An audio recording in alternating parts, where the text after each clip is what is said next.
about your hobbies. I mean, I saw a lot of videos there, and you have a great manner there.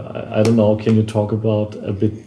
Well, yeah. So it's interesting that even though I've been doing computer games a long time, you know, to some degree, those are of course based on role-playing gaming that I did some years before that. But there's actually something that predates even that sort of sets the context for it all for me, which is this sort of blend. In fact, I recently read a book called Explore, Create, because those are the two parts of me that sort of go together.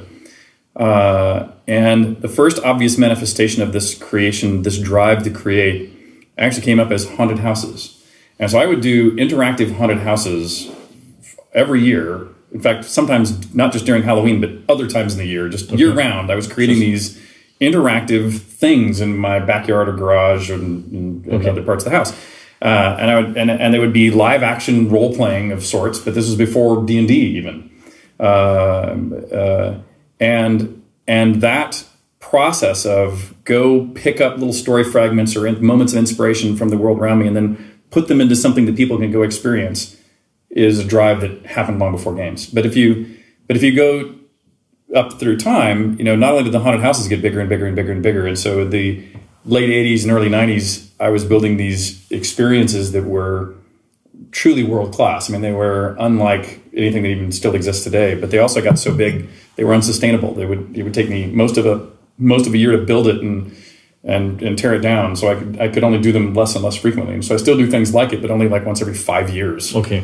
The most recent one I did was in 2012, the End of the World party. There was so the it's end now of again time. 5 years. It's been about 5 years. Yeah, we're overdue. So maybe we'll have to go do one together here. We should. We should. I mean, it's almost 6 years now. So so we're behind schedule. Okay. Yeah, we're behind schedule.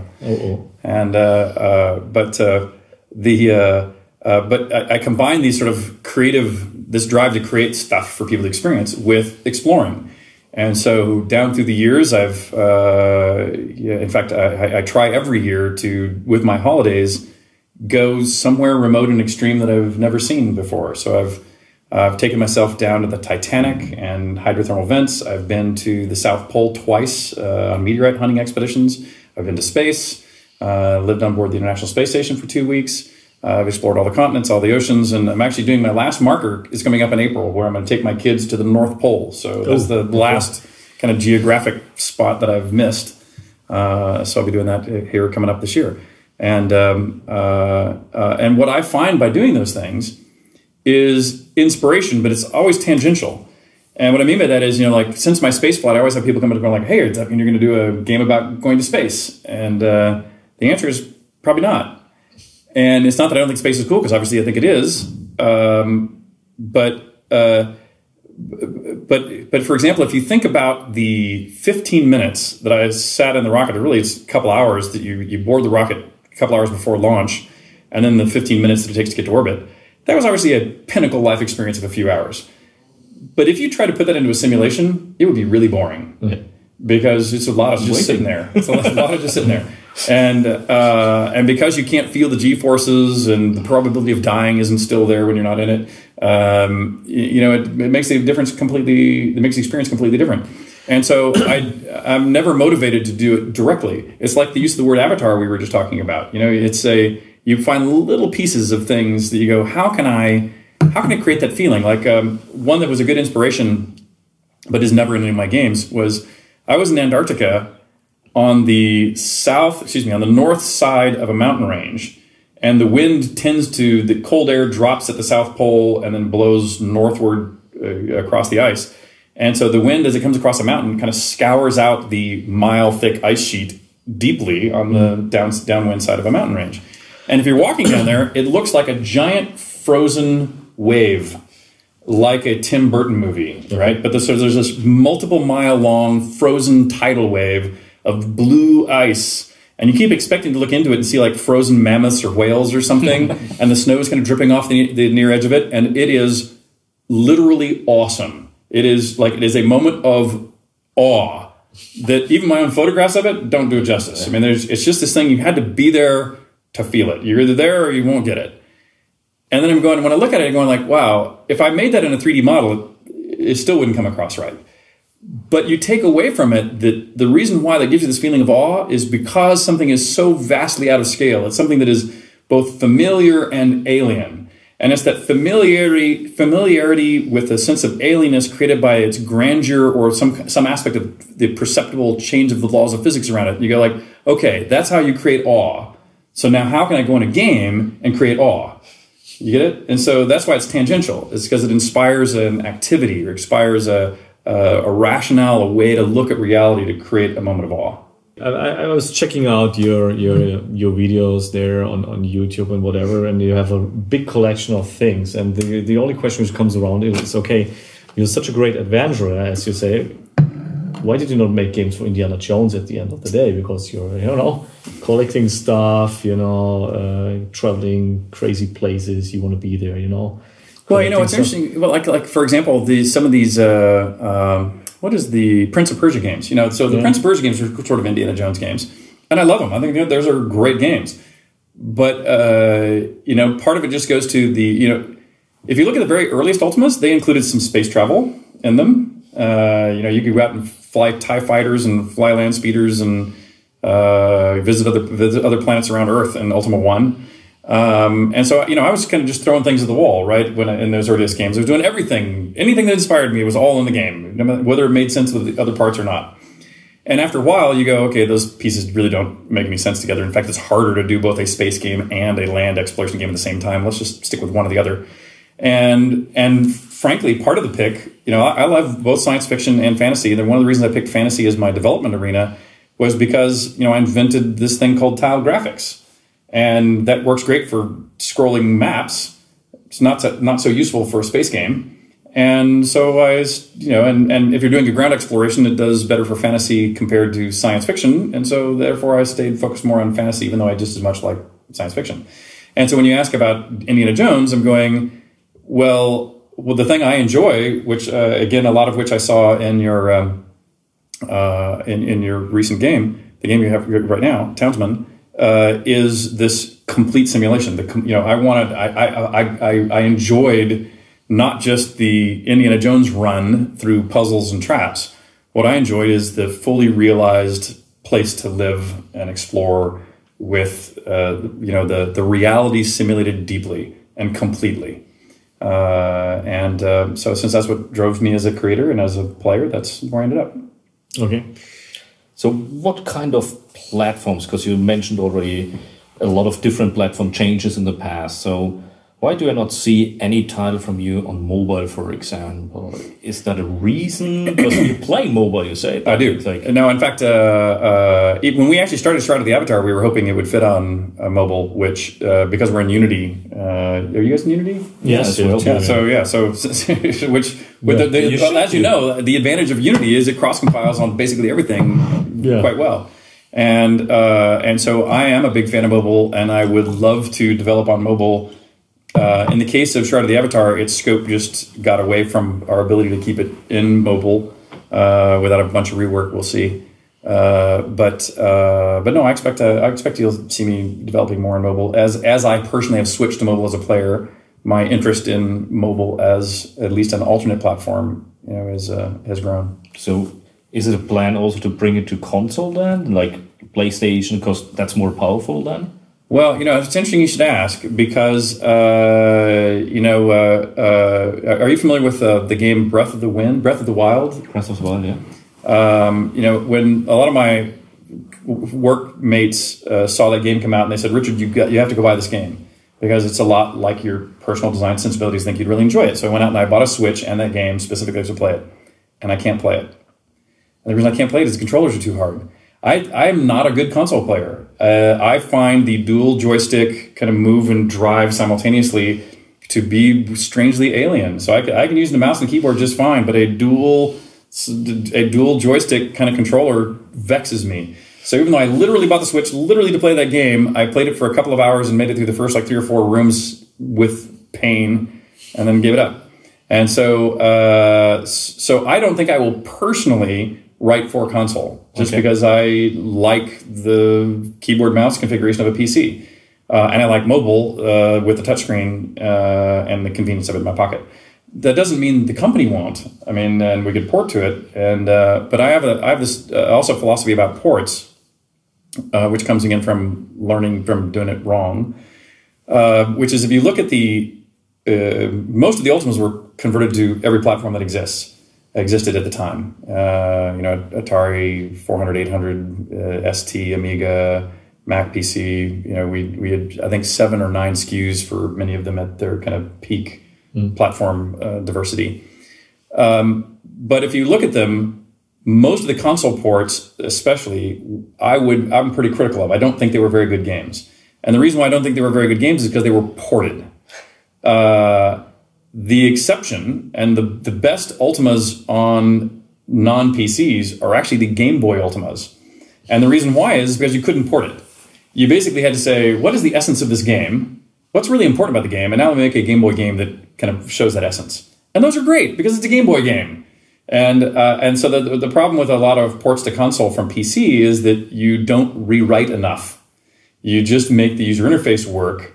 And often I would say that's the wrong strategy because it's a different gamer, it's in a different context. You're in the living room versus sitting in front of the screen.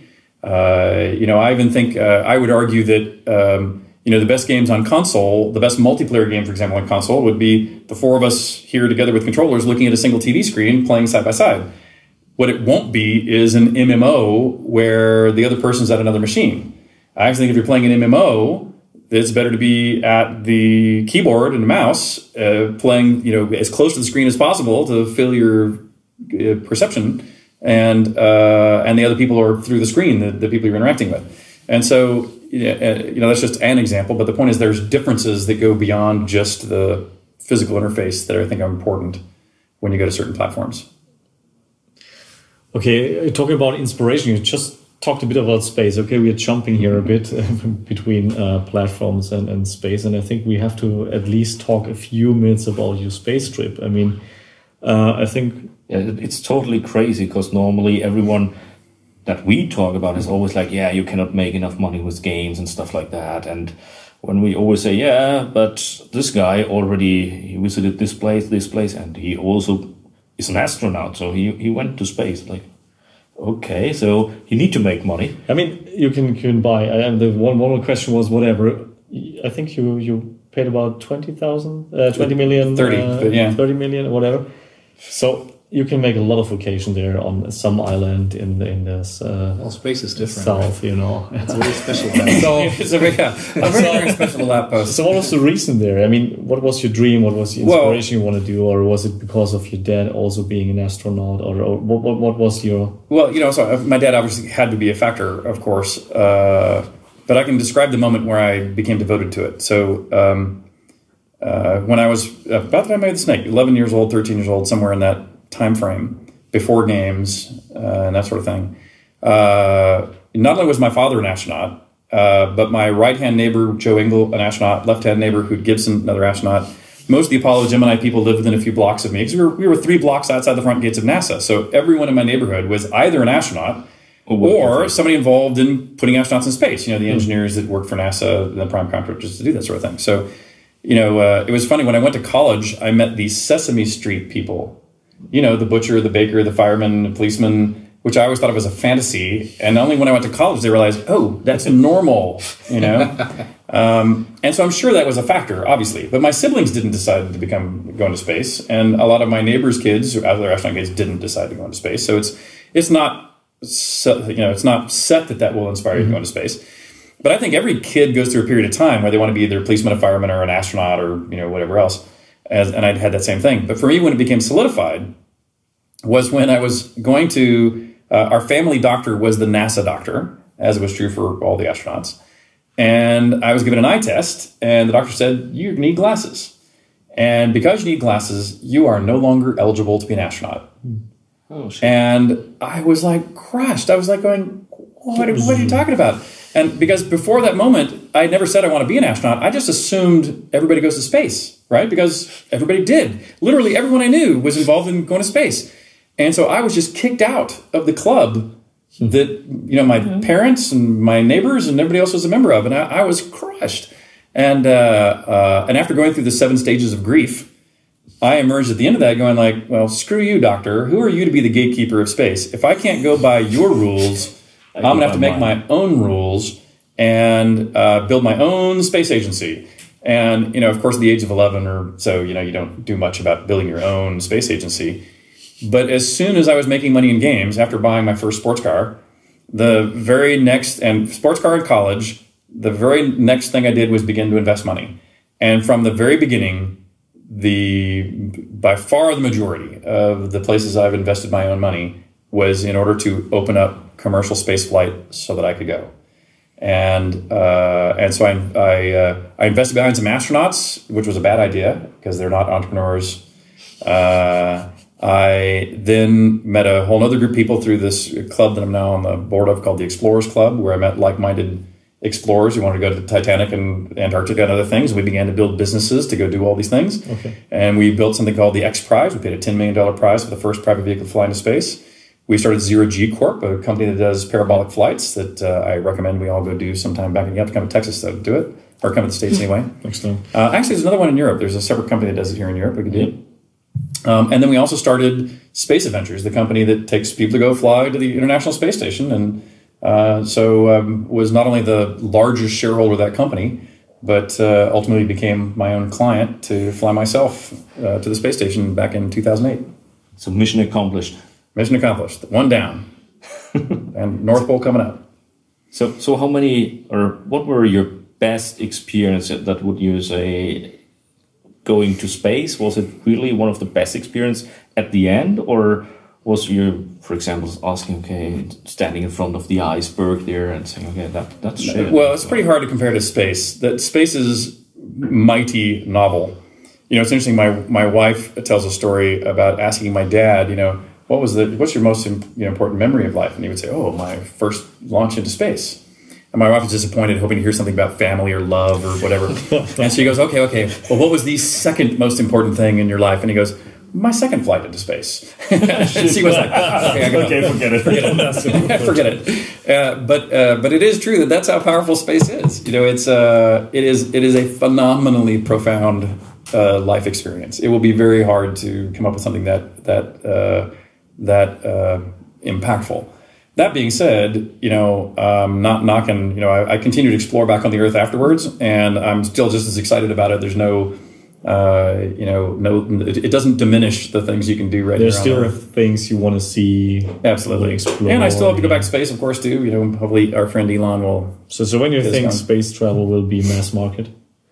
It's gonna be some years now, and it depends what you mean. If you mean mass market, like literally, an airliner you can rent to go to space, no time soon, maybe no time ever, because of the energy cost, the amount of energy it takes to reach space. Just the fair market, unless energy prices go to zero, which fusion reactors might make happen, but as long as energy prices stay similar to where they are now, it's about $50,000 in energy to get you to space, and then you got to put some profit around it, and put a vehicle around it, and so it's always going to be in the hundreds of thousands of dollars to really go to space to get anywhere, and so that's going to make it not exactly mass market, but we are going to get down to that order of magnitude of price within 5 or 10 years. So. Elon believes he can get the price to orbit down to, I've heard him say numbers like under $1 million, which would be great, but still not cheap. Okay. So I think next episode, let's talk about maybe a bit more about Shroud of the Avatar and why you guys sit here together. Great. So I think what is most interesting, why Lars is sitting here, and I mean, we said, okay, because he's got a great shirt. Yeah, he has a great shirt, and Shroud of the Avatar is on it. I mean,